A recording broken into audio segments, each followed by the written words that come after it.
Salut à tous et bienvenue dans le Bestiaire. Aujourd'hui on va s'attaquer à un sujet un peu plus flippant que les films d'horreur parce qu'on va parler de la vie réelle.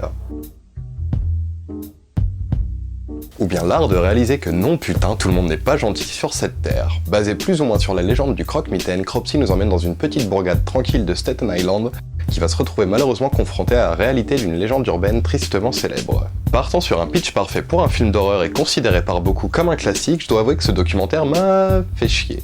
Je trouve la morale hyper simpliste, tirant même parfois sur le larmoyant et ce documentaire est mou, mais mou.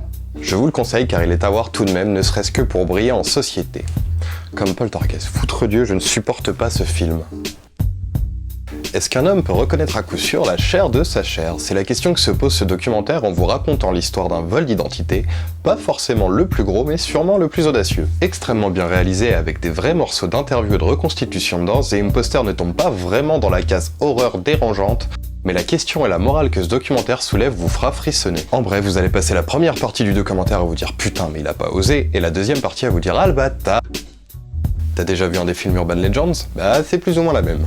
Killer Legends s'intéresse à différentes légendes urbaines au travers des États-Unis, à leurs origines et surtout à leur véracité. Réalisé par la même équipe que Cropsy, Killer Legends visite un univers plus vaste et donc nettement plus intéressant que Cropsy. Là au moins il y a vraiment des trucs flippants. On le sait tous que les pédophiles existent, le tueur avec un crochet à la place de la main, ça c'est une nouveauté. À mi-chemin entre le documentaire et le film d'horreur, The Nightmare s'intéresse à un sujet que je trouve fascinant, la paralysie du sommeil. Considérée à l'époque comme une forme de possession, cette maladie continue malheureusement de toucher de plus en plus de personnes et à faire douter de nombreux spécialistes. Ça commence à devenir un sujet plus ou moins à la mode, mais à l'époque où j'ai vu ce documentaire, à part quelques trucs extrêmement religieux, personne n'en parlait. En plus, le responsable de ce bijou, c'est le mec qui a réalisé Room 237, donc c'est juste...